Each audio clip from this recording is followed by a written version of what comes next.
everybody. This is Wesley from the Central Ohio Game Developer Group, and I'm actually partnered here today with Scott. Say hello, Scott.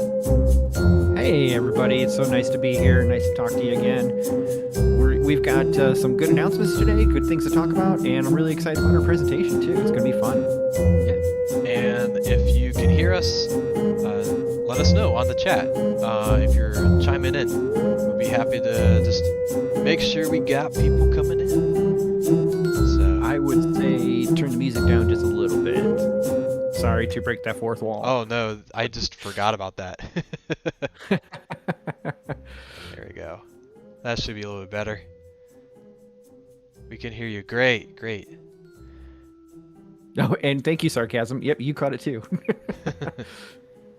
Yeah, and if you're new here for the first time, let us know. I've seen a couple of you kind of jumping in our Discord channel.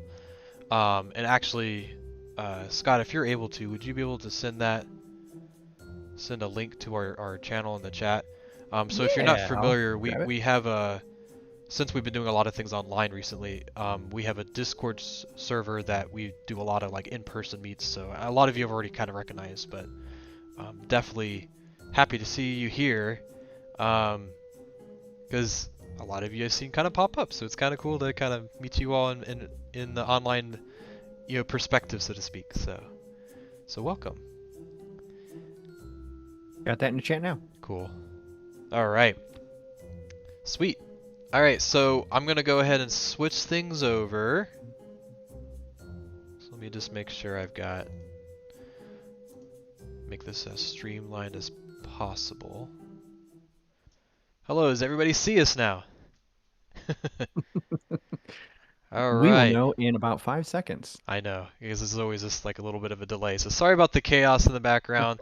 I've moved recently, so I'm still kind of trying to figure out where to put that DDR pad, and I got my cat over here.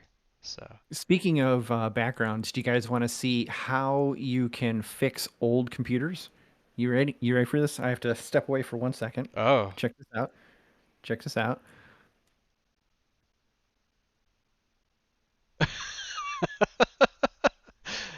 I thought that was because of the light in the room. That's pretty funny. You whack it.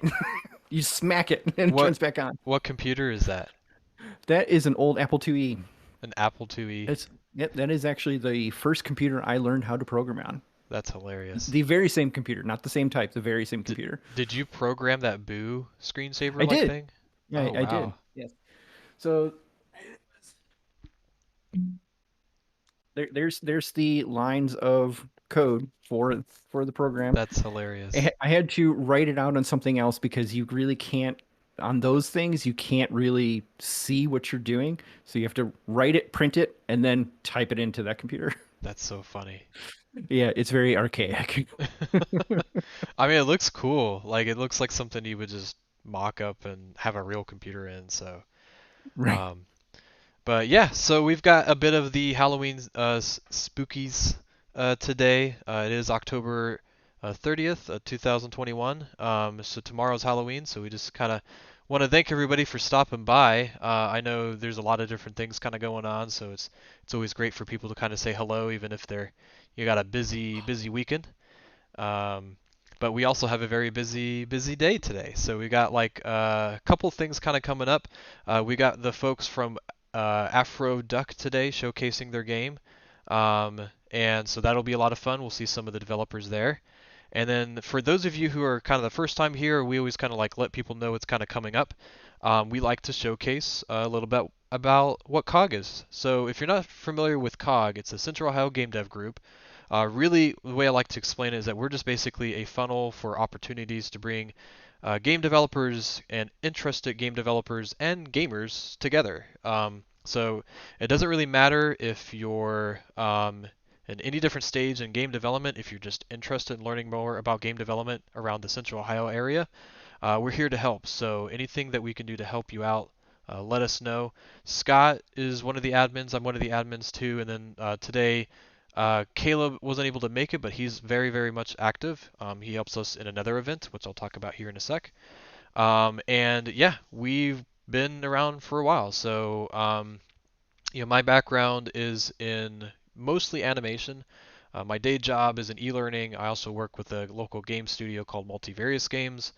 And I've done a lot of different types of projects in 3D animation, 2D animation, and so I'm kind of a little bit more the arts kind of person. And then Scott, if you want to talk about yourself, what Sure, your yeah. background is. I'm the opposite. I'm more of the programmer type person. Although I Yeah. do dabble in the arts too. That's Yes. what really got me into game development is I could tinker with music, I could tinker with art, I can tinker with programming. But I've been doing small game development for many years, more than I want to admit. Yes. Yeah. And even this year, I think you were working on some music for a game jam that we were working on too. That's right, yeah. So And that was a lot of fun. That was one of the first times that I was able to really uh, compose quite a bit uh, for a particular project rather yeah. than just tinkering around. So that was really good, which is what game jams are all about, right? Trying something new, trying new ideas, and collaborating with friends. Yeah, I agree with sarcasm. Hard to do one thing and the one thing only in a game dev. Yes, Right. I agree. Yeah. Yep. So, but that's the cool thing is we're here with a lot of talented folks. So if you ever get to a point where you want to try something out and you have questions, definitely check us out in our Discord channel. We have a dev help channel that I see pretty active with folks, anywhere from programming to design and animation, everything in between. We're here to have a pretty active community to kind of help each other out. So we're here to kind of collaborate together, I guess is what I was trying to get to. So cool. Let's do a little bit of announcements with what happened and what's kind of coming up. So let me go ahead and switch over if I can. So this is our website. Let me go ahead and get our announcements up. All right. So like I said, we're the Central Ohio Game Dev Group. A little bit different spooky background. I just want to kind of give some things up. So we are a collection of game developers who want to help each other out and make games, collaborate with other groups, such as CCAD, Columbus State, OSU. We also have, I always forget to put that in there, but we also have other groups that are in Ohio, like the Cleveland group and this Cincinnati group, there's a Youngstown group, there's a lot of different universities that have groups like UGDA from Athens, and there's what the game, I forget. There's a game group in OSU. The name escapes me, but there's a lot of different groups we collaborate with, and so anything we can do to connect you with people, that's what we're here for. So, and those of you who are kind of interested, and I kind of noted this in the Discord channel as well as Scott did, we always use our game dev group as a way to kind of showcase, like, okay, what's coming up, because we all know that, this is, an opportunity to see the announcements, and what's kind of coming up month to month. Each month we do take time to talk, with other different groups within our own group to see how the state of the environment is. Um, and so this month again, for November coming up, we are going to be all online. So that's just kind of looking at the numbers and looking at like where our standpoint with our public group and how that can kind of impact basically how to support and impact different events kind of coming up. So a lot of you have questions with that. Please do let us know. But just to kind of set a reminder that every end of the month on the Game Dev Meetup, we will announce the next month if we're going to be in person, or online, or a mixture of the two is usually what we're going to probably do. So that's one of the benefits of us actually being online is that we're still working to be online all the time, at least to some capacity. It's whether or not we're going to have in-person events is what we'll kind of talk about those things. So yeah, so if you are able to let us know what your thoughts are, please do talk to us about anything. We're here to help on Discord. Just ping us. We're happy to kind of talk more. But at least for November, just to let you know, Prototype and Play will be Friday, November 12th from 6 to 9 p.m., which is a great event. On our Discord channel, we actually have a category dedicated to that, and that is something that we'll use to kind of showcase your game. So what will happen is all you have to do is let us know in Discord on that prior to that Friday. We'll send an announcement there beforehand that hey, Prototype and Play is coming up, and you just let us know you want to be presenter, and that could be just like, hey, I've got a game in progress, I've got a game finished, I've got just something from something I kind of want to make into a game. Just let us know Tech as long as demo, it's game related. anything. Yeah. Yeah. Yeah, I mean, for example, we've had people just showcase artwork, and that's perfectly fine too. It's kind of like a brainstorm session where if you just want feedback, let us know. We'll assign you a text channel and a voice channel.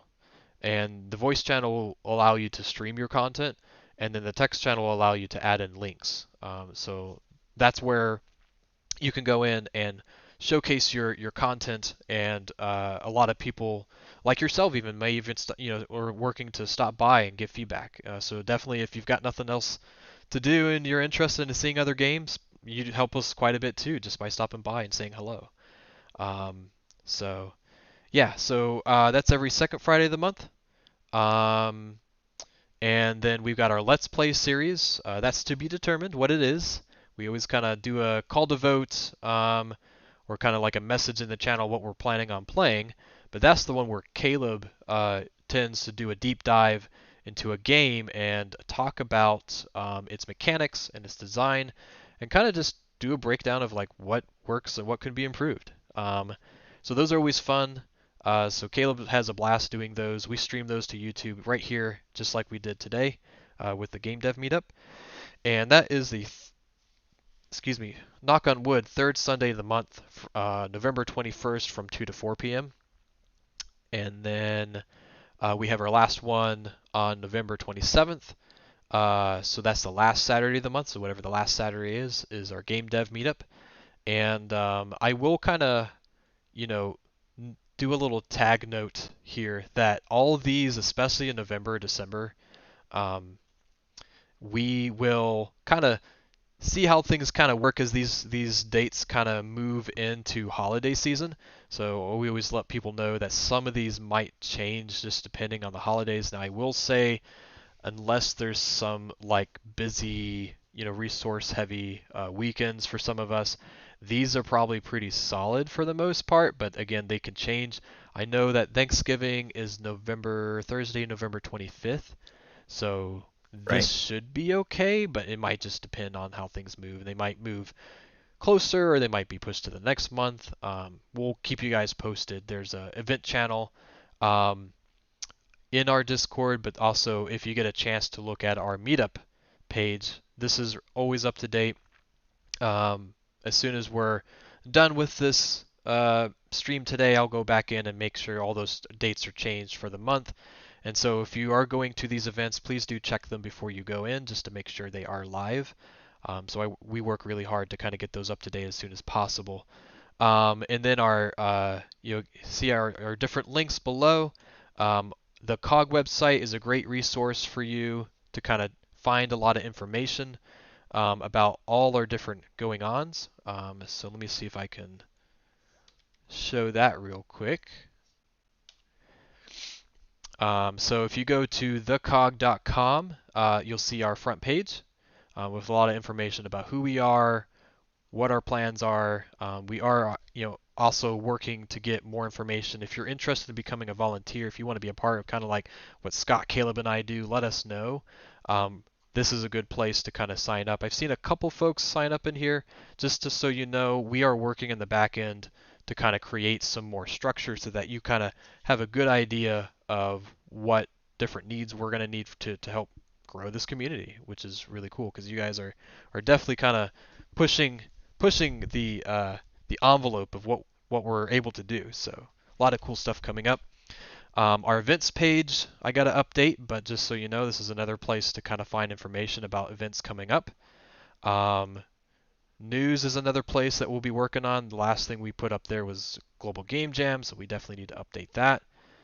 And then resources are a great place to kind of find a lot of our social media, um, and then just helpful links as well. And so if you have other links that you like to see up here too, let us know. We're happy to kind of update this and add things. We've got photos just of some of our members if you're interested in seeing some of that. There's some more information here. And then the big thing that I like to show people is that there's these COG games. So this is new as of last month. We actually launched this during GDEX. So this is real simple. All you would need to do is go to thecog.com/games, and you'll find this page. And what we do is we have a Google form that you fill out. Basically asks you for an image. It asks you if you have one, what your company is, and a little detail about your game and what your game name is, and then just a link that takes you to the content. These do not have to be finished games. They can be games in progress, but any way that we can help you out, this is basically our promotion page for your games. So our goal is to showcase this as we move around, share this with our different groups and our different interactions, and then later down the road, we're working to kind of coordinate these in a certain way that makes sense. That maybe we'll categorize them by um, uh, type of game or games in progresses versus games that are complete, all that good stuff. But for right now, we're just trying to collect a lot of different games, your games, and just kind of use it as a way to send it out. So once you come here, all you have to do is select here, and it'll take you to a Google form that basically asks you all these questions. And so as soon as you get these within a day or so, I'll get to it and just post it up. So definitely, if you're interested in that, please do check us out at thecog. Let me just say thecog.com /games, and you'll find more information here. So cool. And then, just as a note, as a kind of an update, we had a huge success with the GDEX COG booth this year. We basically just showcased some cool games. We did some AR games, like with the Xbox Connect. I showcased some of your guys' games there, whether you know it or not, just to kind of give people something to see what we're working on. And then, yeah, we just passed out some information, mainly about the COG games initiative that I just showed you about. And it was just really good to see everybody there. We had a lot of fun just kind of catching up with folks. I know it was a bit of a crazy year. I know a lot of our events on our side are online, so it was good to see some people in person. I think it was one of those rare opportunities where we just had to kind of take the idea of like, okay, how much of a risk can we meet in person versus just doing everything online? And so we coordinated we aligned with GDEX to kind of meet in person with the restrictions of basically narrowing down our booth. We didn't have a lot of the things like the scavenger hunt, unfortunately, but we're trying our best to kind of send stuff online so that you guys can still be promoted and still grow along with us. So we had a lot of fun meeting everybody. Had a lot of fun getting to showcase your games, and we're looking forward to future events as well. So, if you didn't get a chance to, if you and it's funny that it's still up here, but we had GDEX Game Jam, and I think some of you were actually in this too, and some of you actually kind of came to the COG channel because of this.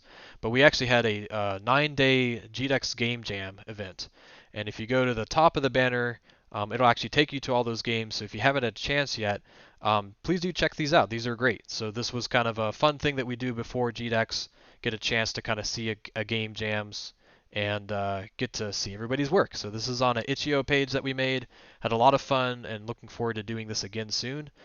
So some of our future events, I know that we're always working with some game jams in the future. One coming up is uh, GDEX, or excuse me, Global Game Jam. So the Global Game Jam, we don't have solidified information about that yet, but as soon as we do, we'll let everybody know about when that's coming up and all that good stuff. So keep your ears to the ground, and we'll be sure to kind of showcase that information soon. So, and if you haven't had a chance to know what a game jam is, it's basically a limited amount of time. For us with GDEX Game Jam, it was 9 days. Usually, it's about 48 hours, like a weekend, where you get to collaborate with other gamers, game developers, and make a game together. And I always like to tell folks, we like to tell folks that you don't need game development experience to do these things. We usually like to try to help and coordinate teams together with other different resources that people that do have experience can kind of come in and make a game with people that maybe don't have as much experience, or maybe they have a lot of experience, but they just want to be able to have a chance to kind of crank out a game in a weekend. That's what these are really good for. They're great for meeting friends. They're great for learning a lot. Um, Maybe taking on a new skill or just learning what it means to work in a game environment, game development environment. So we highly suggest folks, if you kind of want to know what it's like to work in the industry, these are kind of a really great short snippet way of learning how to do games real quick and with little consequence other than, hey, I spent 48 hours this, and maybe 48 hours wasn't enough to make a full game, but I was able to make something cool. So, um, so yeah. So that's what we've got for that. And then, Scott, did you have anything else that you wanted to talk about so far before I move No, on? no, I'm all good. I just want to piggyback on what you're saying about game jams. They are extremely fun. One thing that we come across every single year is people saying, "Oh, I'm not too sure if I have enough skills to do so, or I'm not confident enough that I think I could have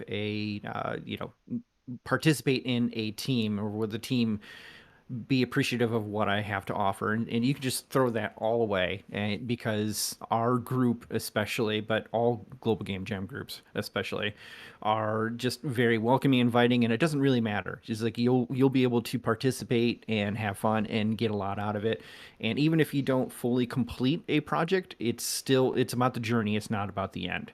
Yeah. And I highly encourage it for everybody, even if you're not looking to, you're a hobbyist like me, right? It's still, you get a ton out of it. It's an incredible experience, and I thoroughly enjoy it every single year.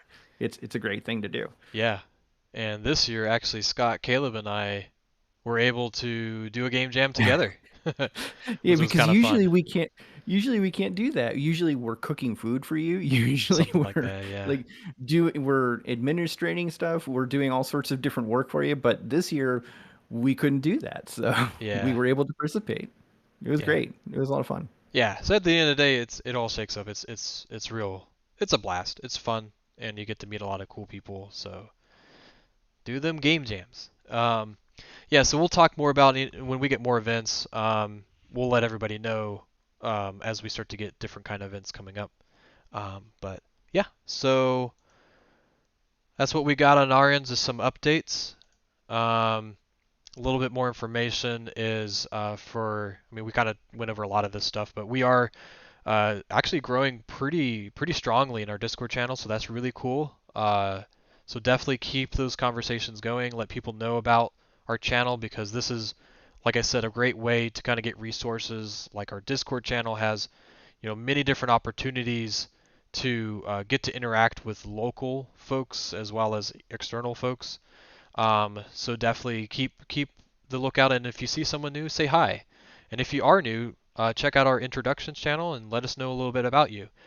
We have, like I said, a dev help channel. We have it's called Screenshot Saturdays, although I'm kind of thinking maybe we should change that to, just a games in progress channel or something because I'd love to see everybody update every, you know, part of the day that they can on their game and anything that they find cool.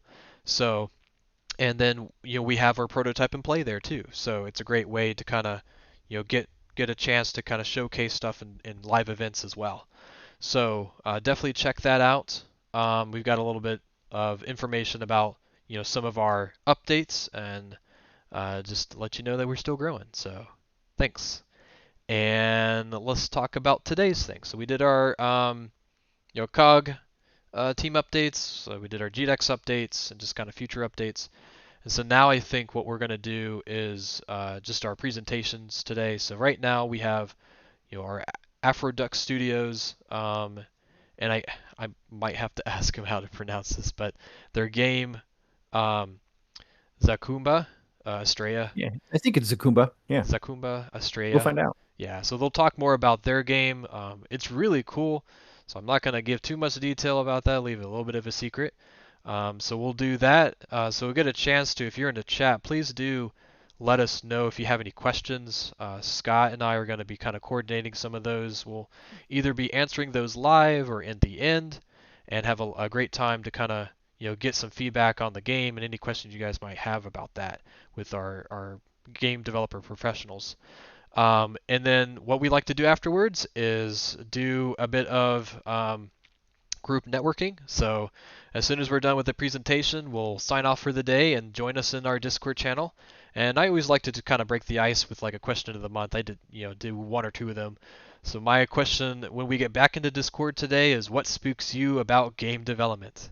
So if you've got, a funny horror story of like, oh, I wish I would have done this, or man, I found out that they did it this way, and I can't imagine that would be, you know, they would ever want to do that again because that sounds crazy. It sounds super How about scary. spooky scope creep? Yeah, spooky scope. Yeah, let us know your spooky scopes. I have this tongue twister. Scope That creeps. is, isn't it? And then I also like to ask people because I love horror games. So if you have a new horror game that you like to play or try, let us know because I'm always like, Ooh, what's the next horror game? let's play what is Scott's and Wes's favorite horror game? Yes. Yeah, I think I was talking to somebody. So I'll definitely, if you want to know our horror games, you gotta jump in and join us in Discord. Yeah, we're not going to tell you now. We're not going to tell you here. Yeah, gotta wean you in. So cool. All right. Well, I think that does it for our announcement. So I'm gonna go ahead and switch back over to us again. So if you know get a chance to, um, we're gonna go ahead and invite our streamers today. So Okay. when you want to either Nick and Ellie, if you guys want to jump in, or if Scott you want All to right. bring them I in, will I will drag them over. All we'll kind of right. do that. So All right. One Smiling Cat and says external integration spook me. I agree. You never know what you're gonna get or if they're gonna be supported anymore.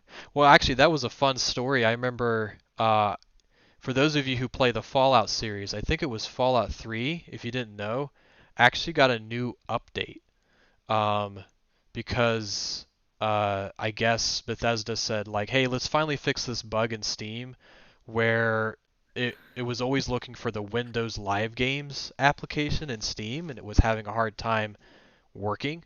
So it would crash. So they finally fixed it, but the problem is the modding community had gotten so big, now all those mods that require that version of Fallout 3 are broken.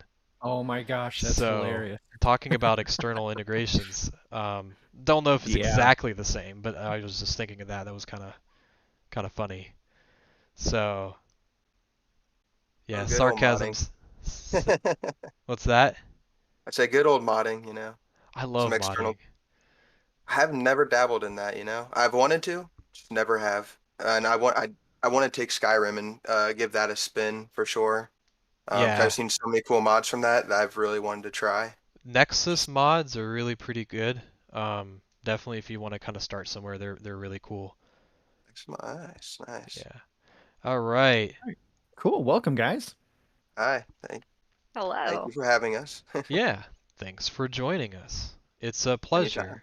I know we've kind of been planning this for a bit, and this is kind of a note for everybody else. If you ever want to be on one of these streams, you have something you want to showcase, all you have to do is go to our meetup page, and there's a Google forum.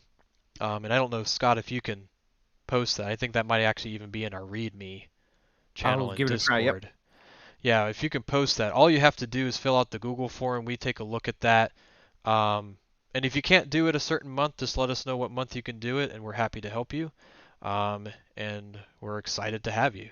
So definitely check that out month to month. And if you have a month that you want to present your game or game related project or topic, let us know. We'll give you like, usually about, I don't know, 20, 30 minutes with Q&A at the end and stream right here. So. Cool. And then Nick and Ellie, I'll start with you, Nick. Did you guys want to talk a little bit about yourself and what you're presenting today? Well, hey, Yeah. beforehand, why Oh, don't you give him a good introduction, Wes? Oh, sure. Yeah. So we got Nick right above me, and then hello. Ellie adjacent. So they're part of the Duck Afro Duck Studios, and they're presenting. I know that I was clever enough to kind of say it, but correct me if I'm mispronouncing the game. Zakumba, is it Estrella? Yep. I was Yes. gonna say you hit that just right. Oh, I good, was watching it on stream while we were waiting to queue in, so good, nice. good. Because I was like, oh, I'm gonna get this wrong because I'm so bad at pronouncing things. But good, good. So if you get a chance to, they're gonna talk a little bit about that. But yeah, Nick, if you want to talk a little bit about yourself and what your role in the game and the project is. Sure. Yeah, absolutely. And I am, for the sake of the stream, because of the camera issues I've noticed with my camera, I'm just going to turn it off for the stream now that I've introduced myself.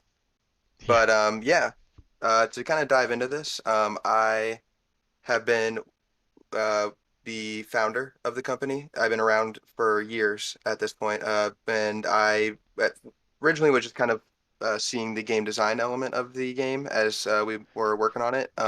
But in the past couple of years, I've taken on the role as a lead programmer. So I've been doing a lot of the building, and pretty much the entire game that we have up on Steam now is mostly my work on it, because we were having a hard time finding programmers that could help us develop what we were trying to showcase as like a proof of concept of the type of game we wanted to build. So that's kind of been my role within the company, and it's been quite an adventure. I've definitely played a hand in many different aspects of operations, but everything's been um, awesome up until this point for sure. The journey for sure. Awesome. Cool. Well, it's good to meet you, and excited to kind of see the work being done. And then as another uh, you know, uh, part of the team working in the art side, did you want to talk a little bit about yourself, Ellie? Yeah. Hi, I'm Ellie. I'm the art director at After Duck Studios. Uh, Pretty much I started about 2 years ago, working primarily on environment concepts, and quickly became a character animator and then art lead. So I help organize the art team while making this game. Yeah, and I remember meeting you guys at GDEX, and I heard that you're kind of keep the team in check sometimes when they're kind of working away too. So it's like, hey, we need to get this done. We need to go on to the next thing. So Artist slash project manager. Yeah, I introduced the concept of deadlines Yes. for the art team. Yeah. No, it's definitely really good because that's one of those things that you can kind of do a lot of research when you're first working on a game, and we were joking around about scope creep, and obviously these are very familiar terms if you get into game development or software development, and what have you. But you start to learn real quick, like, okay, what is reasonable, and where do we need to be to get this project into its next phase, into its completion phase, and you start to feel like, okay, like we have this big thing we want to do, and we really need to start to actually narrow it down to here, or at least bite-sized chunks so that we can get to this big thing. So yeah, so it's very important for sure. So cool. All right, so yeah, so we'll see a lot of the characters today, as part of Ellie's work, and then Nick's work in the programming aspects. So, um, and I think, did you guys just want to showcase the game first, and we'll talk about your campaign second? Is that okay with you guys? How do you want to do it? Yeah, I mean, I Okay. can go with the game. We can go with the game first, kind of show what we've been working on, and even some updates that we've had recently since the prior to the Steam demo that you can download now. And then yeah, we can go into the Indiegogo stuff afterwards and talk about kind of what our goals are for the future. Cool. Sounds Sweet. good. All right. I will pull that up now. Hey, let me unmute myself. While we're getting that all set up, if you have any questions that you're watching and you have any questions, feel free to put them in the chat. We'll read them out for you.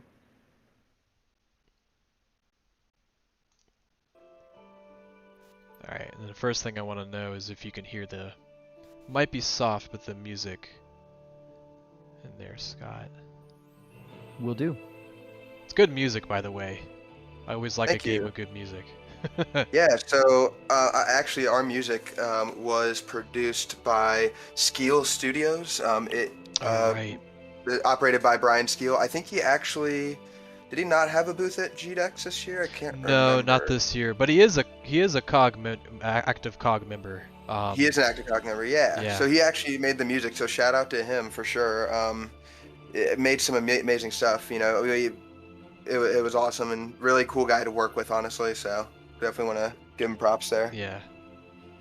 But yeah, so this is the title screen. We'll go ahead and just kind of jump into the game here. As there's not a lot of settings that need to be adjusted or any settings at all, to be completely frank. And I'll let the animatic play, but just for the viewers out there, I definitely want you all to pay attention. You can, in fact, skip the animatic if you so desire by hitting the skip button on Yeah. the bottom button on the controller or E button on your keyboard. So That's what we were saying before during the show. It wasn't a feature, but it was not a feature during the show, but a lot of people really wanted it to be a feature, so I made it a yeah. feature. But understandably, it is a fairly long animatic, but was designed. Ellie actually helped design this. I think you made the rough outline, didn't Serena, one of our other artists, kind of polish it up? Yeah, looks So it great. was mostly Serena's work. She and Kwesi worked together to storyboard and do the layouts. Then she did all the lines. I just did the coloring and she did final polishing. Yeah, no, it's very sick. All right, so you kind of start. So the idea for our game, we wanted to put you in a immediate level, dungeon just to kind of test out some of those core mechanics that you expect in an RPG with combat and exploration and pretty much puzzle solving in general. And we basically just kind of have a general fetch quest set up at this moment to find certain parts to continue through the dungeon to overall repair this machine right here, which I think I can actually, yeah, I did fix that. So I can interact with this, I can interact with this now, but I can't quite fix it yet. But we do need to fix this generator in order to get the keys to this door up here, which I'll just let the dialogue go.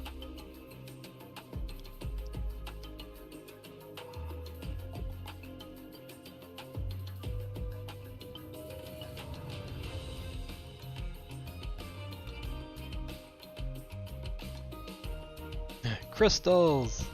Crystals. Of Big part of the course. game. There will crystals. so many crystals will be in this game. We've only had yet to begin putting crystals in this game. That's great. I also good. like the font and the UI. It's kind of Yeah. unique. You guys made a unique font for this. I always appreciate that. It's kind of cool. Yeah, Well, so thank this you. Yeah, no, the font was actually made by Rose. She, I think, has been an active member in the COG community as well for a while. But she made the font specifically for the game. And also, I think our title card as well is where we another spot we use it in a lot of the menu buttons. Right. Not here, unfortunately, it looks like, in the pause menu, but... Oh. Yeah, and obviously the character is really adorable. Oh, yeah. It's so great, and Thank I mean, just the animation itself is like stellar. Animation is solid. Yeah. Yeah. Absolutely. Thank you. Yeah, our characters were designed by our artist Yaira, Hmm. and Soriana and I did the main bulk of the character animations. I mean, it's fun. I mean, yes, there is like the ability to create, characters in a game, but to really dedicate all that time into just the different poses and the different interactions and animations for that is really a big task. So for you to be able to get to this point is awesome. So congratulations on that for sure. Thank you, Yeah, yeah. I think making Estrella alone has been a couple hundred hours of animation work. I believe Something like that, yeah. I believe it too. 100%. Yeah. But no, it turned out really great, and we were able to get that pixel kind of feel we wanted, and we definitely pushed our I think our limits in regards to like, okay, how far do we want to go for these designs? Because these each frame does take quite a bit to make for sure. I mean, with how high res we were just wanted to go with the pixels, so Mhm. definitely big shout out to you, Ellie, for this, and Serena and Yaira for you guys' work on getting that together. Yeah, Maybe I our look at original the plan details. was smaller sprites until Questy wanted more details and more anime involved, so we had to go to bigger sprite canvases. Oh yeah. You want to be able to see this stuff, see all the characters as big as possible. 100%. So yeah, so what I'm doing right now, and I'm losing a lot of health, so I'm not doing great. But I am using the fire crystal. So we set up this dungeon specifically so that it kind of worked in the rock paper scissors mechanic that we want to show off. It's kind of think of it as like a Pokemon mechanics where you have fire is super effective against grass, grass is super effective against water, water is super effective against fire, and then the opposite way around. They resist each other accordingly. So we wanted to incorporate that as that is a overall mechanic we want to have for our crystals, which is basically our magic in the game, our magic system, and having these types of interactions. Now, we kept it simple, obviously, with the 3 different types, just to keep it, hopefully, to help engage the player and have them see how this should overall kind of play out and make it something that's relatable as well. So that way, as we hopefully are developing out the game, we'll add more crystals and different types into the mix, and then you'll kind of get to experience, some different interactions with those and how they affect enemies, and also environmentally how they affect things as well. Because attacks such as like the water crystal, when you use that, it creates little landmines. So these are Well, you got crystals you already have, right? So that's what shows up there in your UI. Is right now you have the water Yes. crystal activated. That is correct. So yeah, Okay. the UI currently is just kind of showing you what's active right now, and then none is allowing you to use this combo attack right here. Okay. But that gets switched with these different attacks if you switch it to any of the crystals that will then activate. And then they do have a meter. I don't know if you can kind of there's a lot. I buffed them up a lot for this demo specifically because we don't currently have a equipped manager in place for the player to interact with. So I buffed up the amount of usage that you have out of it, but they do eventually break and you can't use them anymore and you run out of usage. So they're like a battery that you have to manage during your combat as well.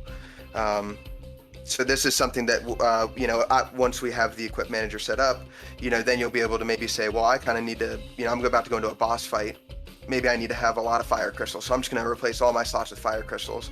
So that way you're just kind of able to rotate through, and also the uses will eventually not be as abundant, and kind of making you be a little more resource savvy as you're playing through the level, and finding crystals, picking them up, and having new ones ready to equip as you traverse through a dungeon. So, Sarcasm was asking, eventually we'll have it so you could start out with fewer and find more combat crystals as you play, right?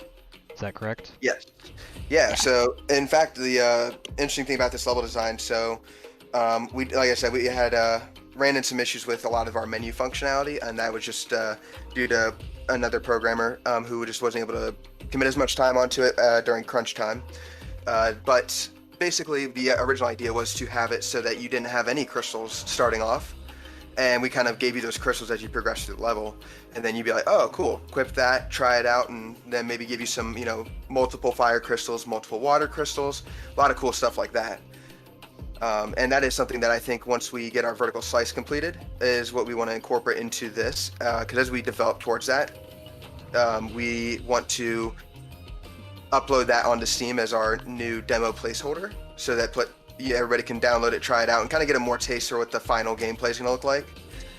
As this current version right now is what we've considered our alpha build, proof of concept, kind of showing like, hey, this is the type of game we're building, this is kind of the overall feeling we want the player to have, and what's to come next is going to be that polished version, more finalized assets, mechanics nice and touched up, and a little more kind of linear gameplay put into place, where we have a little more narrative, some incorporating a side quest, and having a main objective as to why you're in this dungeon currently to begin with, and just kind of getting a little snippet of that gameplay to share with people.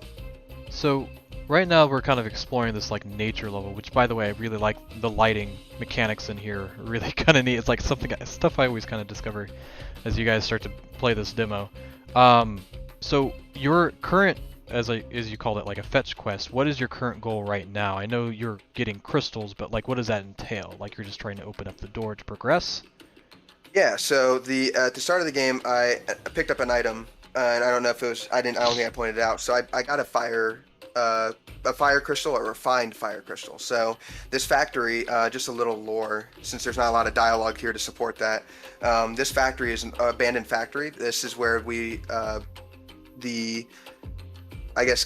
governance of the game is what I believe it was, would operate here and be mass produce these different crystals so that they could use them for machine purposes, real world use purposes, and a lot of different factors that they played a role in. But it's been since abandoned. They've remodeled and moved somewhere else. So Astrea is actually here, and I don't know if anybody, maybe I should have read the dialogue at the beginning to give some context. So she's here looking for blueprints to build a golem. So golems are a existing entity in this game, and they are kind of government ran. These are, people are not really, building these on the side, because not a lot of people really know how the, mechanics work into building such a creature. Well, Astrea is a young engineering prodigy who actually is trying to figure that out and do it herself. So she's looking in the factory to see if she can find some old blueprints of how to build a certain type of golem, which is ultimately going to be a partner that she brings along on her adventure, which will be kind of showcased more, I think, in the vertical slice, and of course definitely in the main game narrative as well. And this guy is called Talos, which you'll see here at the end. Oh, did I forget something? I did. Wait. It's always different okay. when you stream. It is different. I forgot something. So let me kind of ask this a little bit too, since we're kind of moving back and kind of exploring the environment. So Ellie, for you, when you were first working on this, what was the inspiration for the look and feel, and even the animations? Like, do you have, games that you like to play? Is there like, audience that you thought might really enjoy this? Like, what was your thought when you're like making the different colors and the different character expressions in this that kind of inspired the look and feel of the game? Yeah, so when I joined, there was already some portions of the game being built, like very beginning animations, and based off a lot of art that was given by Yaira. And then I was in charge of creating the environments, basically, what those would look like. So I know around that time I was playing a lot of Horizon Zero Dawn, so I took a lot of inspiration from that game. Nice, yeah. And then just kind of doing research on African culture, specifically Ghana. Mm-hmm. Thanks to Questy also feeding me a bunch of information material to look at. Yes. And it kind of just built from there. I tried to, kind of find like this whole like palette to the game that it's like still in the progress of like fine-tuning the art to make it look really polished and cohesive. But we took a lot of inspiration from our character concept artist Yaira, who when she draws, she tends to draw like very saturated and very earth tones. So we tried pulling from that. Yeah, and it's kind of interesting. So you said it was inspiration. I know there's a background for this inspiration too, because I think is it Questy was another designer programmer on your team that I was talking with before, and he was saying that the main character is actually a representation of kind of like his younger sister, which I thought was really interesting. So you guys talk about a bit of the culture and background of this game and like what that entails with a lot of the different like character types and the inspiration of this environment. What is that like to you guys, and why is that important? Yeah. So the kind of background of the game is really to show this a deep culture within our game, because we kind of we want to build an immersive world, and to do that I think we wanted to get some solid inspiration. And Questy, as he's actually the director of the game as primarily, so his entire vision is what we've been working to build here in this game. And Questy wanted to incorporate kind of his own roots, because Questy, I don't know, anybody here doesn't know, he is from Ghana. He was born there and lived there till he was 5 years old and moved to America. And so he wanted to kind of touch roots with that and bring that into a game design. I know that when Questy talks about his inspiration for this game, he kind of traces it back to a childhood superhero that he created him in his own mind, and drew out some ideas called Zakumba. And so he kind of took that inspiration he had for that and kind of reshifted into this idea of a game with the kind of lore and background of these characters. So a lot of these characters are going to be taking inspiration from citizens maybe in Ghana and in general the American Black citizens that we have here in America, and really diving into this culture and building kind of the world around that, and adding a little bit of that magic flair of fantasy into it. And like I said, like you mentioned, yeah, you're absolutely right. This Estrella is a representation of his little sister, and it's kind of an homage to her, I think, that he wanted to put in the game. He's a very big family guy, I know that much, and he definitely took a lot of inspiration with a few touches. I will admit, his little sister does not, I've met her. He does not have green and purple eyes, but everything else is pretty, everything else definitely does take true there. And also her personality as well, as you won't get to see a lot of it here with the lack of dialogue we were able to put into this during when we built it. And I have just not put in any more because I didn't want to. I'll be completely transparent because I hadn't thought of it. But she definitely does have that personality as well, of his little sister as well, like her attitude. And she has a very strong demeanor, probably she definitely acts a lot bigger than she is kind of personality, the toughest one in the room for sure. So yeah, but very innocent at heart. It's really cool because like you that's what I really enjoy about this game, is that you get this like very unique vibe up front, right? And I think it's kind of cool to kind of like unveil it little by little by the characters, by the artwork, and by the storyline, which that's always challenging, right? Because in a game you can't just have like 1,000-page book all encompassed into one game. You have to kind of reveal it bit by bit while the the player goes through. So I definitely understand that. We at the games I've worked on in the past, it's been a struggle doing story, but you kind of have to like balance between showing just enough to get the idea, But you guys did pretty well. Like I think it's like I said, a very unique like look and feel, which is really kind of refreshing and fun. And obviously, like like I said, I keep harping on it, but the look and feel and the combat's really neat too. Just the little things that get interactive and activated, like that machine kind of moving through. Those are all real fun to kind of see unveiled. So. Yeah, no, I do love the machines a lot. That's actually one of my favorite things too, and I can't wait to get to the fire generator, show you guys that one as well. Yeah. But yeah, the animations for that were awesome. Those were made by Rose as well, and the style of the generators and just kind of the way they turn on, honestly, just it just brings this environment to life in such a cool way. And I think that's one of the best things we were able to incorporate into this little slice in the short time that we were able to build it was being able to incorporate just some of that little bit of life into here that, when you power something on, you kind of get this amazing animation that also comes with it as well, and like kind of a feel of accomplishment finding the parts you need to put it together.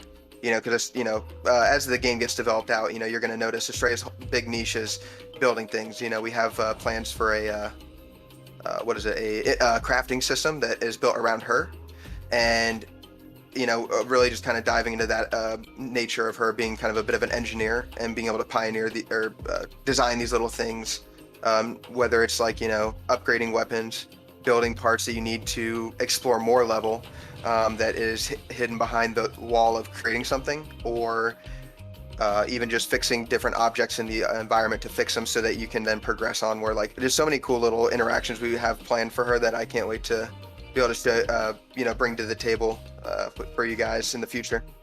Yeah, I was gonna say it's a very good like character background to have an engineer, because there's so much you can do with that. I mean, even right now it's just the different mechanics that you can do with the nature elements are really kind of neat. Yeah, Nuclear was talking about that and I would agree, they really like the music. It's pretty catchy without being overpowering, which is really cool. I mean, I think that's a good platform to start with.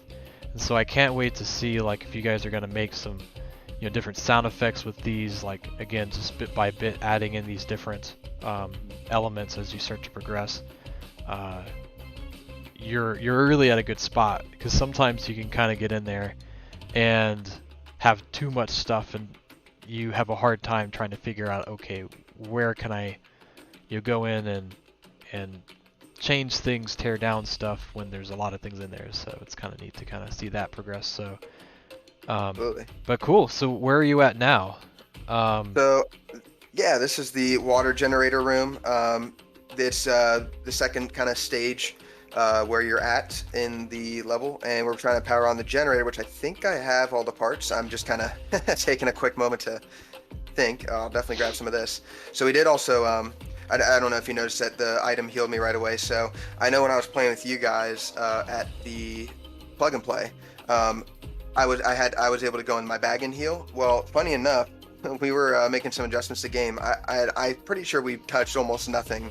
Well, we went and looked in the bag, and everything, like all the assets, like crunched together into like one object, and I didn't understand what was happening. Oh. And you couldn't navigate it normally. So I tried reaching out to the programmer who built our menu system to see if like he can maybe take a look at it. But he's kind of MIA right now. He had some stuff going on, so we weren't able to touch base with him. So I said, all right, we're just gonna make it. You pick up a heal item, it heals you. And I also made sure that if you're already healed, it won't pick up. You can go back and pick it up later. But yeah, we kind of had to make some weird adjustments even since then that were a little unfortunate, but things we were able to bounce back real quick and just kind of make sure the gameplay was still moving forward and repositioning some items so that you can get to them and heal you at appropriate times when you may need to heal. Yeah. But yeah, no, got the water generator going, and yeah, about to head to that room. And I'm just going to take on these enemies real quick, see if I can run through them, because I definitely want to get some experience, get leveled up here. But I think I'm on the cusp of leveling up. Is that what that pink bar there at the bottom is? Yes, I did not put a label on it, but yep, now I'm level 15. Okay. So there is a bit of scaling with the levels, and I think there's still a lot of balancing we have yet to test and try. And I'm really, we definitely are working on spending time with that to make it kind of feel the way we want it to as you level up, to give you that kind of edge that we want the player to have during gameplay.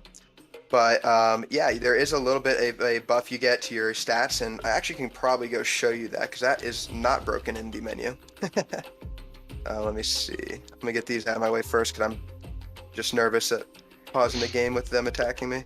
I've not tried that before. So yeah, if I go to my team right now, so you can kind of see my general stat breakdown right now. I am level 15. The HP stat, I'm at a solid 89. 21 strength, which is those melee attacks you're seeing me do are based off of my strength stat. And anytime I do a crystal attack, that is going to be based off my magic stat. And then defense and resistance are against those certain stats respectively. And speed, fun fact, does not play a role right now. It's just kind of there. We were testing a fun little thing with it to actually increase your attack speed between enemies and the player. But that didn't feel quite right, so we kind of scrapped the idea temporarily.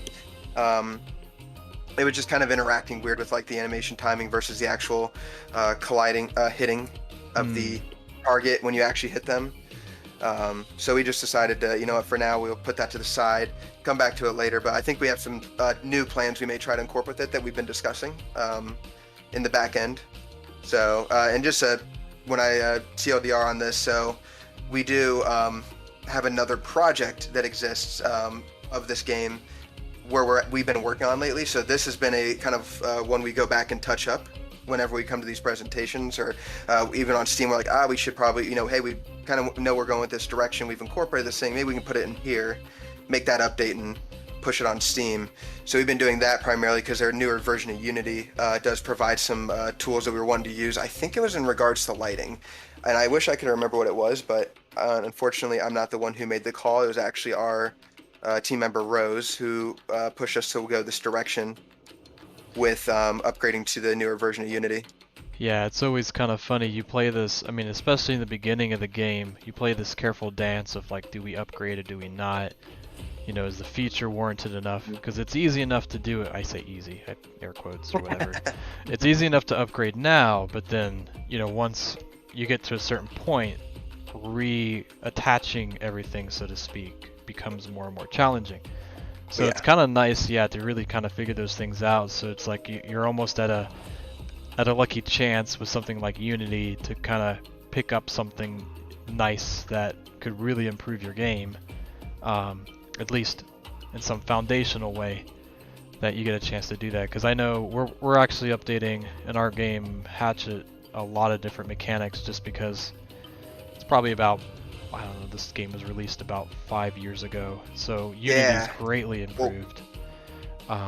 So if you get the chance to do it, if you don't have to, then I always tell them it's okay. Like, you can. No, absolutely, I agree. Because that's probably the biggest thing is moving all the stuff over. But I've seen you guys been doing updates on Hatchet, and that's really exciting to see. I downloaded that a while back. Yeah. Actually was in Tom's class at Columbus State when I was going. So he was talking about the game. I was like, I didn't know you guys had that game out. So I downloaded it, played it for a while, and I think I completed it, but I never paid for the unlock levels yet. And I think there's a few that I couldn't get all the stars on. I was like, it's hard, and I'm not good at puzzle games, but maybe one day. But now that you guys made these updates, I'm really excited to kind of go back and maybe take a look at it. So really exciting stuff to see on your guys' end for sure. Cool.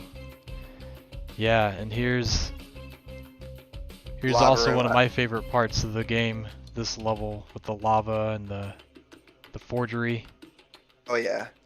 I love this room just because of the lighting, and we actually did incorporate some post-processing, a little bit of a orange tint to it. Yeah. That just made it really is just coming together. So I saw like the shadows on the ground. Is that actually real lit from like sprites positions, or how does that work? And I also see that with the character too. Like if you're going across the light, you can see the shadow from the character. So what dictates those things? Like the light in the hallway. Yeah. The light in the hallway. Yeah. So I'm gonna go back to it because not all the lights do it. Because the challenge I guess we approached that we faced was that so it does depend on the sprite's position relevant to the lighting, and it will kind of trace the player. And this is built in a 2D space, so this is sprite rendering on the same Z plane, and I think that was the biggest challenge, was getting the shadow to kind of work properly. And in the point light, this is a point lighter that we were able to get it to work on. And I wanted to incorporate these in here. I think we took them out, but I put them back in just to kind of show this working, because I think it was a really cool feat on our end to kind of get this nice little, movement following, and even it decreases and increases the amount of shadow as you move closer and further. So it was really cool implementation, but when you come to areas where it's a freeform lighting, we definitely ran into some issues where it did some weird things with the shadow, and I think we ended up taking it out on this because you don't see it, because we wanted it to just do like kind of a spotlight under her feet. But what it would do, it would determine the point in which the light was positioned in the world, and it would base it off that still. So I think we had to take it out because it's like, well, and then you end up making this huge shadow cast, and it didn't really fit the level look. So an interesting thing, I guess, I told you we moved to a new project. In turn of that, we also have, because of this as well, we really like the lighting, but we want to make it kind of work in all different aspects. So we are moving with a 3D landscape, still incorporating things in this 2D look and trying to make it look like this. Where it still has, everything sprite based and, everything looking like a 2D asset. We are moving into that space for lighting purposes, and also one big challenge that we face, and funny enough, dynamic shaped sprites. So things like a house, for example, right? That's a cubicle house being positioned in the world, or something like this tarp right here. If you want to have it at a slight angle where you can see the face on the side where Estrella is standing and the face that's facing the camera currently. If you turn that angle, it gets a lot harder creating colliders for that and creating that sprite rendering to understand, okay, where do I stand in regards to this properly? So that is where we're shifting to some 3D models in our newer build, and actually incorporating 3D models that are going to be having still a texture that's designed in Sprite, which is a tool we've been using for these sprites, but also a shader that will go over top of it to give it that feel, or give it the look of like a 2D sprite object as well, and really put a lot more emphasis on that. And we've been testing that a lot lately, and where we're actually moving development towards while we're working towards the vertical slice. So I figured that'd be something interesting to share with you guys, kind of like where we're at now. Yeah, I was gonna say, I thought I saw some stuff that looked 3D, but it still had that sprite look, which is really neat. Everything in here actually is 2D still, so nothing in here actually is a 3D model. I think and I can't explain it as well as Rose, and I know if she was here, she would 100% correct me on this. But these generators were actually designed, I think she kind of designed it in a 3D space and then kind of built these sprites off of it. Yeah. And also for some of those animations, because I know the generator room, if you look at, or the nature generator room, if you see those like kind of animations of those wheels spinning, I think she built those and animated them in a 3D model space, and then took it into a sprite and then kind of went frame by frame, kind of rotoscoped the 3D models and drew on top of them. And that's really cool. Like that's the thing that's kind of a neat effect, because you get the subtleties of it's a 3D perspective world and what would be an isometric world. Versus some of these things like the billows or that were probably hand drawn sprite by sprite, so you kind of get this neat little combination of both, and obviously these floating massive. I love those, by the way. Yeah. It's very Seussian. Yeah. Very much so. It's very cool. Yeah. These are really really cool little. I love the incorporation of these, and my favorite one, of course, is the one. I think as I showed you guys at the last time we showed you our game, the one over here, like this one that's built over, you can kind of come interact, and it's just like this super bright light, and very coming cool. up near it, and a little hidden note over here that we put. But I love the one that's broken on the ground, and like this one fell over, spilt everywhere, and you just have all these crystals. And we definitely want to put, I promise, vertical slice, I want to put a pickup where you can just come over here and pick up some fire crystals, because these are literally just a pile of fire crystals and you can't even use them, and it's tragic. Oh yeah. Okay. Yeah. You guys were talking about lighting. One game I picked up not too long ago that I think did a really good job with 2D lighting is Eastward. If you get a chance to pick that up, if it's on sale, they do some very creative things with 2D lighting. So it's something to just check out, especially for top-down lighting. That interacts with the characters as they walk through lights. So it might be something to check out for inspiration. Called Okay. Well, what was it called again? Eastward. Eastward.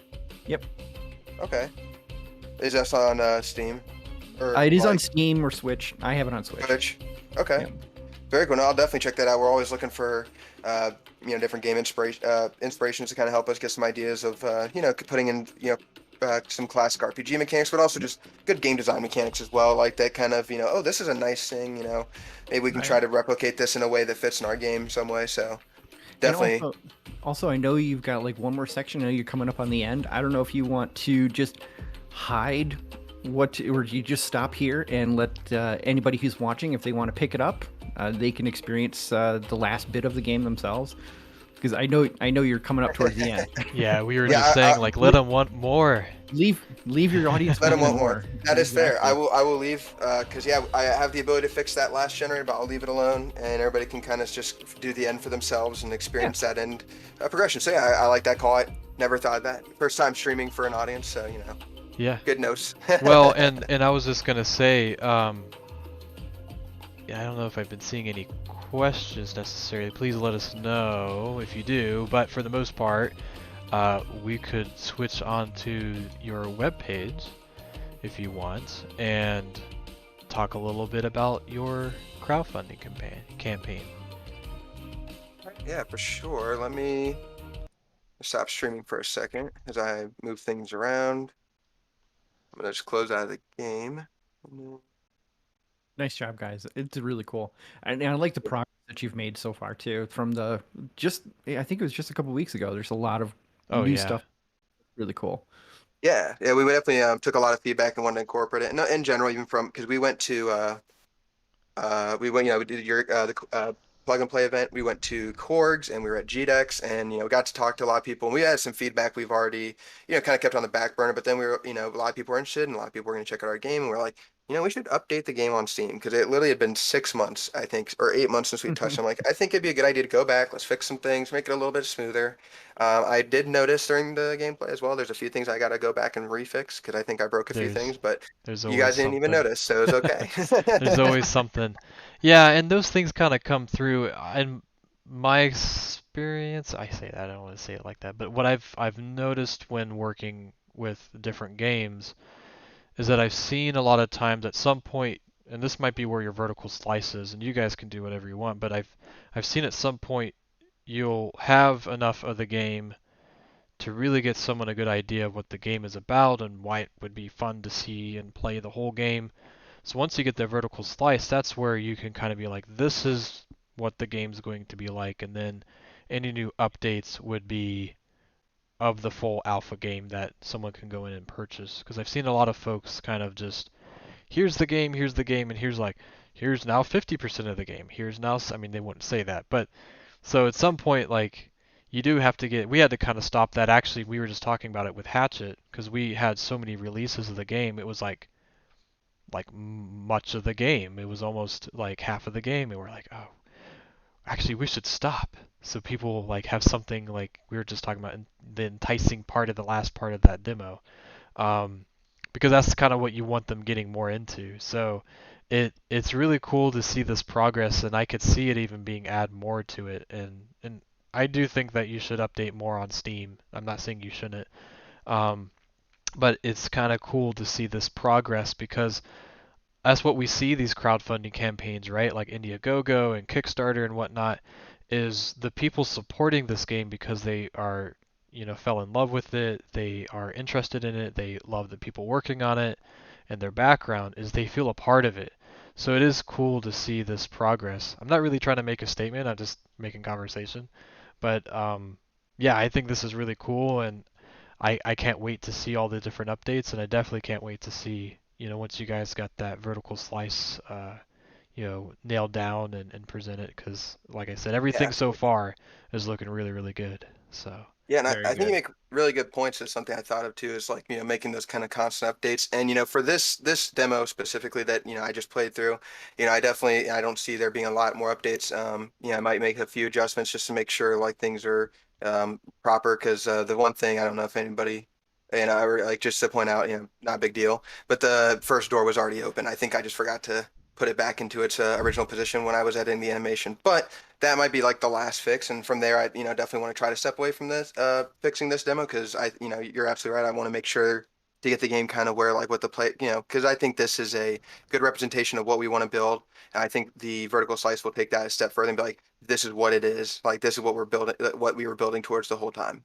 And I want to make sure to get that out. And that I think is a good idea to maybe update that and maybe, put in like, once we get to certain milestones with our development. Because this game, it's not going to be the biggest RPG out there. I'm not making the next Witcher, but we are definitely making, we want to make a game that has, a lot of good lore, some good replayability, really some really diverse experience that we have that I know we'll be sharing if, just I know I have the Indiegogo page up, but I will mention that we do have our Discord launched. So anybody interested in our game development process or seeing kind of behind the scenes updates, we're going to be posting a lot of that stuff there.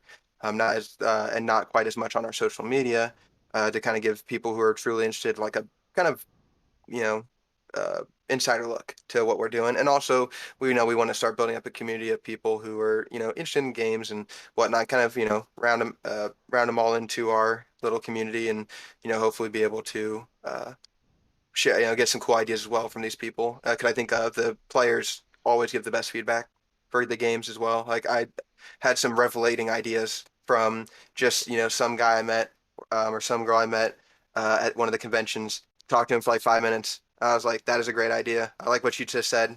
What is your name again? We didn't even introduce ourselves. We were just talking about the game design. I thought that was just such a cool experience, and I want to be able to kind of replicate those experiences in our Discord as well Well, as we're developing this. yeah, and just a short added to that because I don't want to take up a lot of your time talking about this, but like that's one of the things is that a lot of people are like, how do I get involved in the game development community? A big part of it is just giving feedback.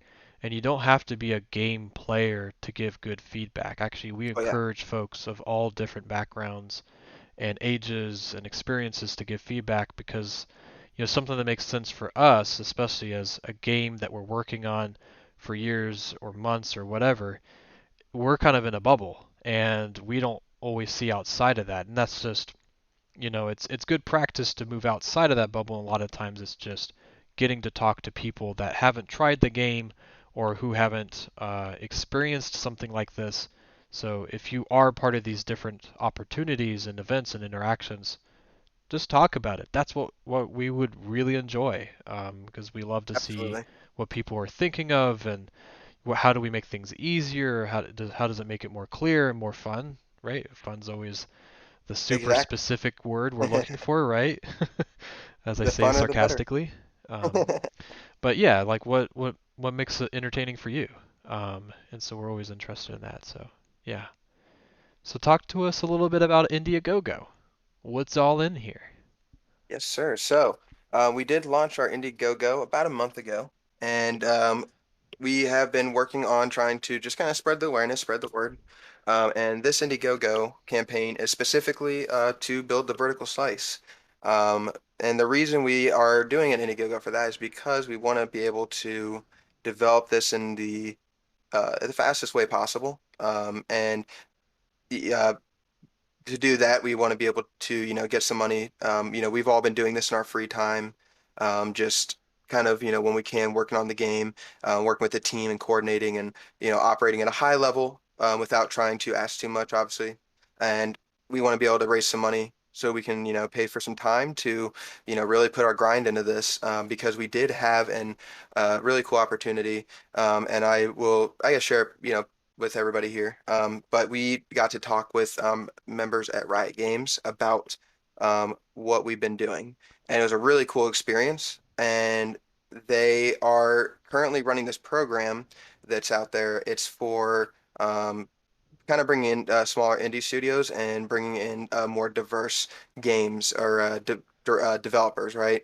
And so they took an interest to us based on the game we were building. And we have talked about potentially partnering with them in some way or them being kind of a publisher for us. But they wanted to see, before we move any forward with any conversations, they wanted to see us build a vertical slice. Because what we have now, just our proof of concept, there are a lot of things missing, a lot of key features that we are need to be able to put in there and show them. So this is one of the reasons why we decided to launch this campaign and really try to, round up, whatever support we can from, people interested in the game or, even friends and family to try to get this moving forward. And so we can show them what we can do. So to kind of go over the campaign, we have a nice little trailer here, and I won't even, if you want to check it out, please do. It's a few minutes long, but it's kind of Quessy going over the game, and he does a really good job in the video, really talking about, what we're trying to do here and what our vision is for this company and this game as we move forward. And yeah, we kind of just talk over, what our inspiration for the game is, a little bit more about the experience that we want to build for the player, and just kind of going over, what we plan to use the funding for, being completely transparent with our, anybody who wants to support us. A little bit of background on the story of the game, a little bit of that narrative, and some of the characters that are going to, play a role in the, I guess, final product of the game. And I think we're also going to try to fit them into at least the main characters here, these three individuals. Estrella, who I was playing with, of course, but Abella is a character that will also be playable in the game. She is kind of your second party member because overall we plan on having a kind of a party that is constantly in the battlefield with you, so you can kind of swap between these characters. Inspiration from Final Fantasy VII is what I would direct everybody towards. And yeah, we can't wait to put her in the game and build that new experience where now you have two people you get to fight with, and overall narratively how these two interact together in the story. So really cool stuff here, and I think this is a snippet of it. And I think there is more details on our website, which I'll jump over to in a bit here. Some images and discussion about the world, which you'll get to see as you play through our game. Which Talking is about them some really good crystals. concept arts. Yes, I told you there will be more crystals. Love it. A whole garden of them. Quessy has a love of crystals. He does. Crystal I Garden. And mean, the crystal they're garden. they're basically batteries of this world. They're That's really important. cool. There are batteries that grow out of the ground like plants. The world is built around, or I guess the center of the earth. The entire ecosystem is powered by a mother crystal tree at the center of our earth, and that is all I remember from our lore that I'll share. Quessy That's would do cool. better at it.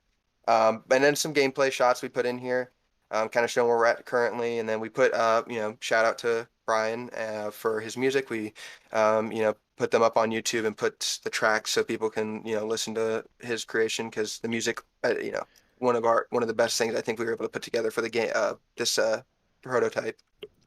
And then yeah, that's pretty much the gist of it. We kept it short and sweet to the point. Kind of went on some detail on certain things that we did. I felt like was important for the campaign, but I didn't want to make a whole you know novel of information for this that people have to read through because I feel people we don't want to give that too much to read through because I don't think most people want to read through too much stuff. You know what I mean? So Um, can you talk a little bit about like this crowding campaign versus something that, normally you would just have people buy through like a publisher that funds it or like something another crowdfunding campaign like Kickstarter or whatnot.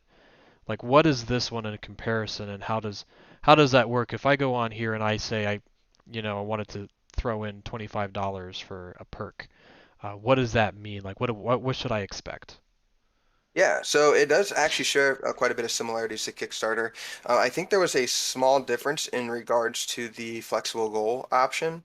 Is I think our reason for selecting it because we did want to be able to have flexible goal because we can definitely work with whatever.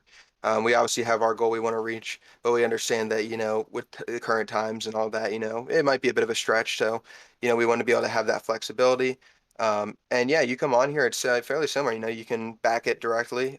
You can select this and either, you might like, I don't want any of your perks and just donate them out. And the perks, I'll kind of go through them to let you know. I think it's important.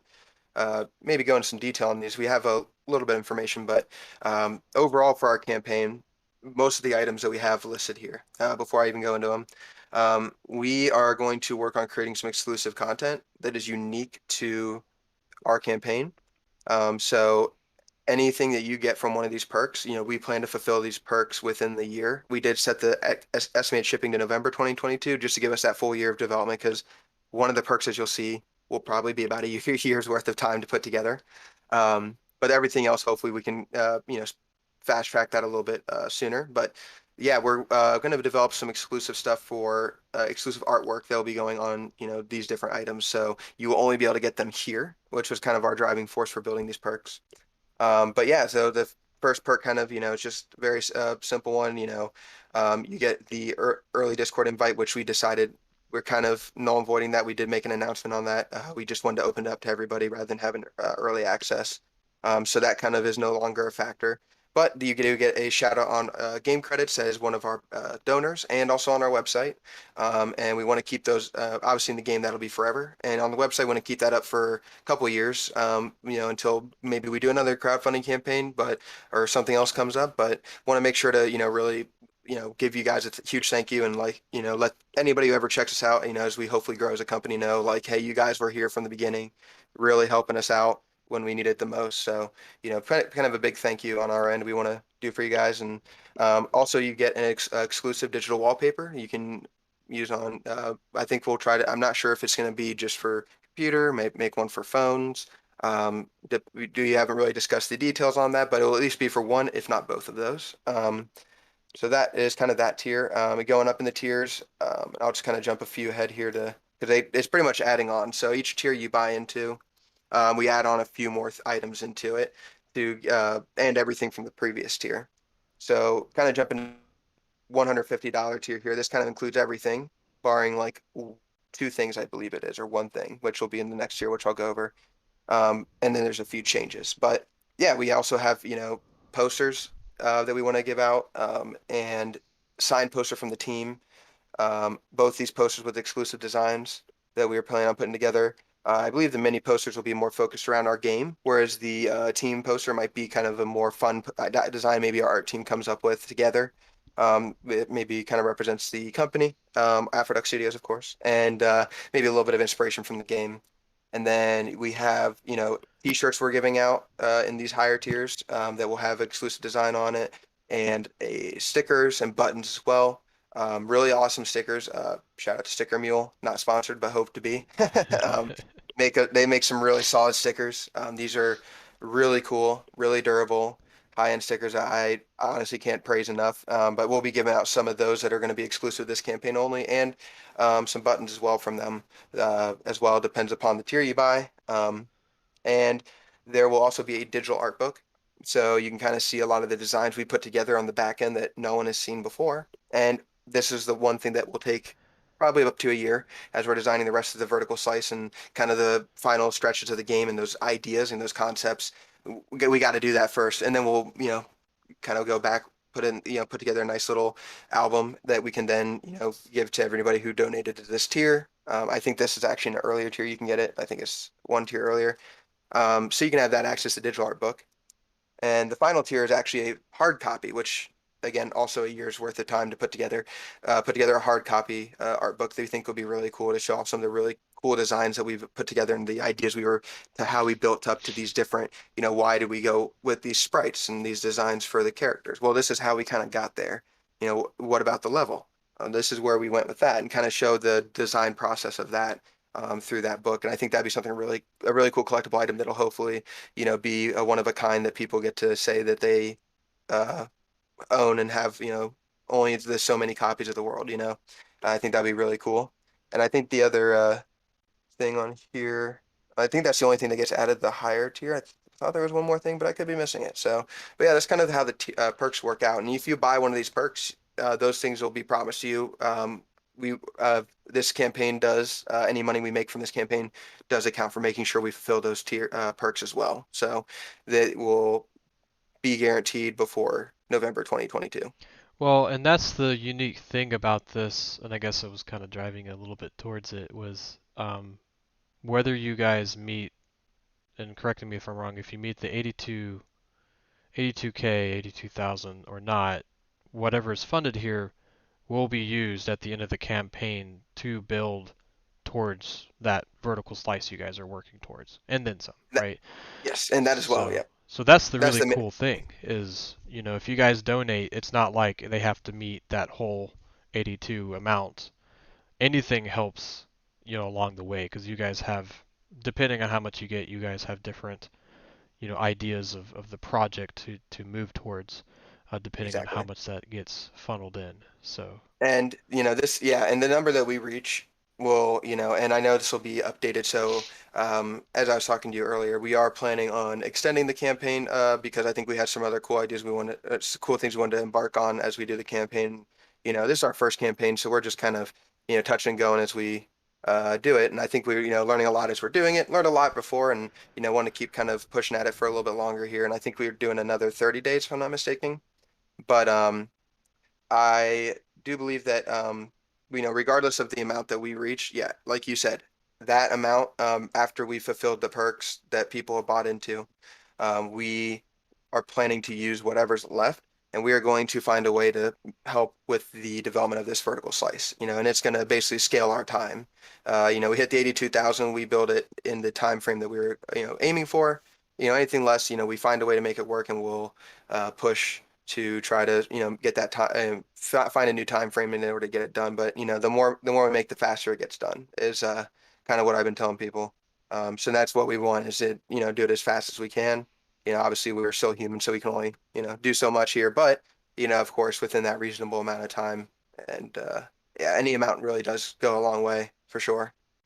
yeah, I can definitely see that. Trust me, working on different crowdfunding campaigns, anything helps, because it might be like, okay, cool, we've got 3 months to work now, and that means all those mechanics that, I only had after hours, maybe the weekends to work on, now I can work, you know, hopefully just 40, but 40, plus hours a week, um, and really nail these down so that they can, be solidified. So, Exactly. cool. And that's the big thing. Yeah. It's super exciting. Yeah. And I'm, excited to keep, spreading the word of this campaign. And, definitely, if you get a chance, check out the page. And, if you're able to, we would appreciate the support. Yeah. And if not, join the Discord. That also is huge. Or, follow us on the social medias. Any support in any ways, great. And honestly, just anybody interested in our game and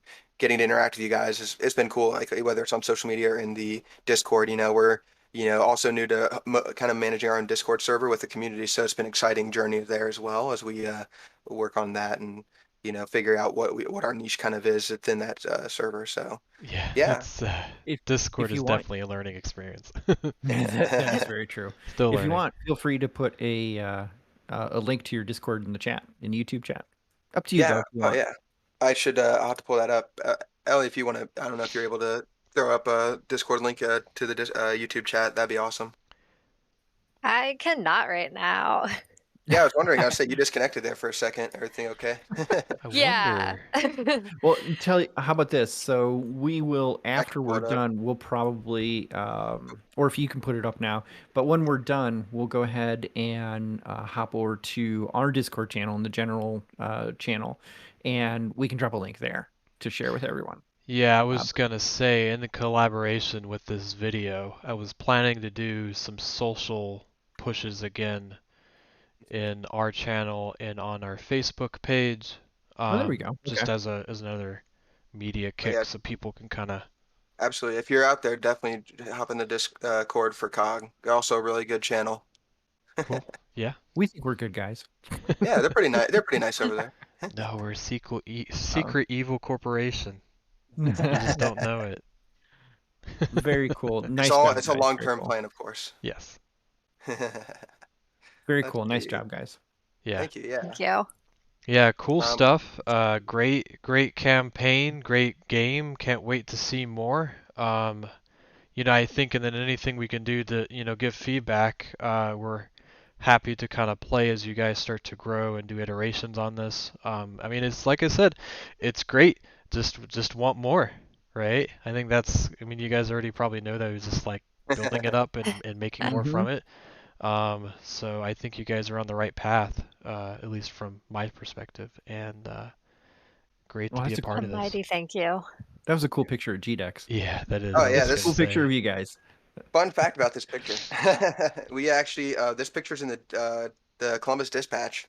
Really? It ended up Really? there for Huh. when they their cover on GDEX, and of course they just said, some fans of GDEX. I was like, oh no, we're more than fans. I might have to hit up the Columbus Dispatch and be like, hey guys, we actually are. Well, we're an exhibitor this year, but now we Yeah. are. But no, yeah, this picture ended up in there. I think someone to the back from this perspective is like to the left took a side picture of it, and yeah, it was in there, and it was super exciting. I don't think we ever shared it on our channel in the Discord, 'cause I think it was before we even launched it. But yeah, I think it was shortly after GDEX, the Columbus Dispatch wrote an article on it, and it was kind of funny that this picture ended up in there. It's That's cool. cool. No, it's really cool. Yeah, super exciting. But yeah, and then of course check out the website. Just a quick shout out the website. Kind of has some stuff here. It hasn't been updated in a bit. I think we're going to be making updates soon because one thing that's not in here yet that I will let you guys know. We are planning on launching our store, and we've kind of created some cool. Our artists have created some cool shirt designs. That I know we want to put out there, and also the stickers that we had at GDEX, we want to be able to, and the buttons as well. We're going to put up on here on the site, so you can, if you are interested in some kind of merch from the game, or the shirts as well. We had some. These are kind of some just overall unique designs. We kind of played around with our brand a little bit and just made some really fun stuff that I'm excited to be able to share with everybody as well. That are artists, again, made by our artists and printed by the Franklinton Press, who we are partnered with. Really cool dudes over there. Nice. Yeah, Sweet. All right. Cool. yeah. Any last notes? What is the most exciting part that you guys are looking forward to during or after this campaign? Hmm. Like what's the most fun thing you guys are looking forward to work on, if any? Maybe you haven't discovered it yet. They're I think, really looking forward to living through it. Yeah. yeah, of course. Surviving. A Yep. lot of Hashtag blood, sweat, and surviving. tears through this. But no, I think during the campaign, I'm excited. I think we're going to a convention in Cleveland here Oh, in a cool. couple weeks. We are actually we got a booth there. I don't know how. Quessy got us a free booth, so Which we're was Ask going to nice. that. around. Yeah, no, we're gonna go there. Show off the game, and I'm actually after this stream, I'm going to work on putting that this build of the game. Well, I'm gonna probably make some adjustments, so it might be Sunday actually. Push that to Steam. But I think after the campaign, I'm actually looking forward to kind of getting, back headstrong onto the project. I feel like I haven't really got to touch it a lot recently, for where we're with the vertical slice, and I am kind of excited to kind of go back full time onto that afterwards because I've kind of missed it. And during the putting together the campaign and going to these different events and preparing for those, I'm really excited to kind of get back on track with that and um, start getting that put together. I mean, just keep working on it. And then you, Ellie, is there anything you can't wait to work on or get done with? I guess since I there's a lot cannot to work wait to on. be done with Abella's animations because Oh they're yeah. currently in progress. And sometimes you can watch a stream of me working on them in our Discord server. Oh, Yep, cool. But Oh, yeah, that's right. exists. Yeah. I I saw that. I think I had a call coming up at work and I was like, ah, shoot, I can't. But yeah, keep posting bummer. those. You missed out on some really High exciting octane animation streams. animation. No, I Oh yeah, I love watching because I mean, if you can talk or not talk, it's just kind of cool to have in the background for inspiration and just kind of cool to watch people.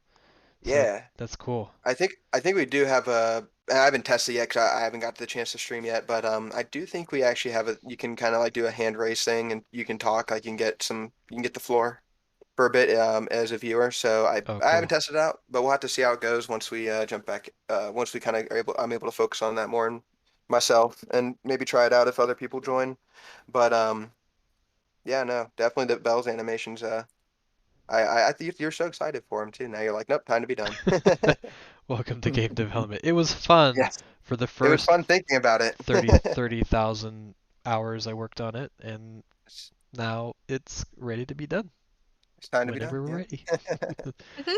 So cool. Well, I'm excited for you all. This is again awesome, amazing. I can't stress enough and be excited enough for its next phase that you guys are working on and for the campaign as it starts to grow. So keep us posted. Let us know how we can help, and if you need anybody to play, let us know. We're happy to kind of be a part of this experience with you guys. Um, Heck yeah. so we'll post stuff after the event, and then we'll make sure to, uh, just do a shout out to your campaign and anything else that we can do to kind of get the word out. Um, but yeah, any last final things before we sign off for today? I always like to ask just before I sign off. I think just thank you guys again for bringing us onto the stream here and letting us do this. This is a cool experience. I really enjoyed it. Cool. Yeah, this was awesome. Thank you. All right. Well, Well, thanks for coming. Thank you. say Yeah, thanks so goodbye. much. Turn on my glitchy camera. And For now the it's end here. behaving. You had a poltergeist taken over, right? It was. It was trying to take over my camera because it wanted to be on. It wanted to be on cam. Oh, there it is Oh, again. there it goes. It's like I'm here. I'm here, Doug. Don't forget about me. Yeah. So cool. All right. Sweet. So I think we'll wrap that up for today. Did we have any other questions? No, just Comments? let everybody know that I have been posting some links to the Indiegogo campaign and also to Afroduck Studios that's in the chat. So hopefully you'll get some traffic from that. Thank you. Yes, very much. I appreciate it. Cool. All right. Yeah, looks to be fine on my end. So thanks for coming out. We'll catch you guys later, and cool. So what are we doing after this, Wes? We are, yeah, I guess we can kind of hang out since this will kind of be the last thing. So, we're gonna actually jump back into the COG Discord. So if you did get that link at the top, um, yeah, literally at the top of the chat channel, I'll kind of copy it again. I can put it in there. Um, we're gonna be jumping in to the general voice channel of our chat. And I wonder if I can even showcase that. Sometimes I can. Oh, duh. I having a brain fart. Okay, so if you're in our chat channel, I always forget which one I'm in. You'll notice that when you jump in here towards the bottom, there's a couple of voice channels over here on the left.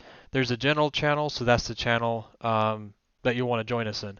That's where you can actually talk to us for a little bit. This is kind of like our way of kind of like meeting you all. If you have other questions or comments, this is a great place to kind of talk to the developers, as well as Scott or I, if you're interested in that.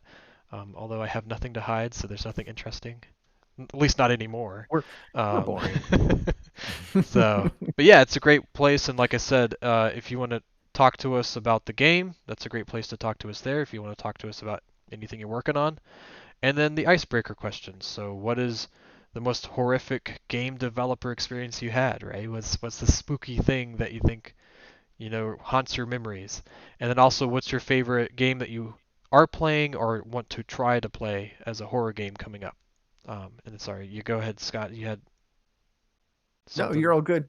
No, you're all good. So the only thing I was going to say was that, usually after our in-person events, we would go out across the street and have some drinks and just hang out. This is placement of that. So let's just hang out and have some fun.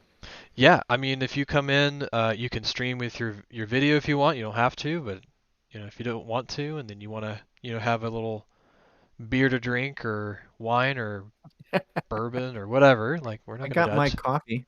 That There you go. works. Got I got coffee. my coffee. Yeah, just hang out with us for a bit. So Yeah, sounds cool. awesome. All right, so I think that does it for today. Thanks for everybody coming out. We'll catch you guys later. And our next event is our prototype and play next month, second Saturday, or excuse me, Friday, which will be November 12th. So we'll be right back here in our Discord channel, actually under our prototype and play category. So definitely check us out there. And if you want to be a presenter for that, just let us know. We'll assign you the role, we'll assign you the channels, and have a blast doing it. So thanks everybody for coming out. Appreciate everybody's time, and we'll catch you guys here in a little bit, right back in the Discord. So thanks everybody. We'll catch you guys at the next COG Game Dev Meetup. Thanks so much, everybody. Talk to you later. Bye bye.